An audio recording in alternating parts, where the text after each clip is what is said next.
10,000 మంది ఫాలోవర్స్ ఉన్నటువంటి చిన్నపాటి ఇన్‌ఫ్లుయెన్సర్ దగ్గర నుంచి లక్షల ఫాలోవర్స్ ఉన్నటువంటి పెద్ద పెద్ద తిమింగలాల వరకు కూడా, ఈవెన్ సెలబ్రిటీస్ కూడా ఆన్‌లైన్ గేమింగ్‌కి ఎంత ఇంపార్టెన్స్ ఇచ్చారో, ఎంతగా వాళ్ళు జనాల్ని ఇన్‌ఫ్లుయెన్స్ చేసి అందులో డబ్బులు పెట్టండి, డబులొస్తుంది, త్రిబులొస్తుంది అని చెప్పేసి వాళ్ళని మైండ్‌తో గ్యామ్లింగ్ చేసి వాళ్ళ జీవితాలతో ఆడుకొని వాళ్ళ చావులకు కారణమయ్యారో మనందరికీ తెలిసిన విషయమే.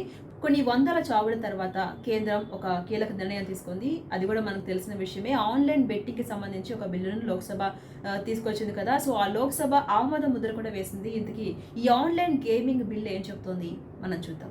ఈ స్పోర్ట్స్, ఆన్‌లైన్ గేమ్స్ మధ్య డిఫరెన్స్ ఉండే విధంగా ఈ బిల్లు మనకు రూపొందించింది. నిబంధనలకు విరుద్ధంగా ఆన్‌లైన్ గేమింగ్ యాప్స్ నిర్వహించే వారికి 3 ఏళ్ల పాటు జైలు శిక్ష ఉంటుంది. ₹1,00,00,000 వరకు జరిమానా లేదా 2 విధించే ఆస్కారం కూడా ఉంటుంది. అట్ ది సేమ్ టైం ఎవరైనా కూడా గూగుల్‌లో సెర్చ్ చేసినా, గూగుల్‌లో ఏపీకే ఫైల్ ద్వారా డౌన్‌లోడ్ చేసుకొని వాళ్ళు గేమ్ ఆడి అందులో డబ్బులు తీసినట్టు తెలిసినా కూడా వాళ్ళకి ₹1,00,00,000 వరకు జరిమానా విధించే అవకాశం ఉంది.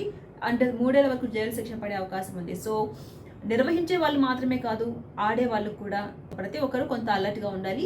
ఇప్పటికైనా కళ్ళు తెరిచి బెట్టింగ్ యాప్స్‌ని కొంచెం దూరంగా ఉండడం బెటర్.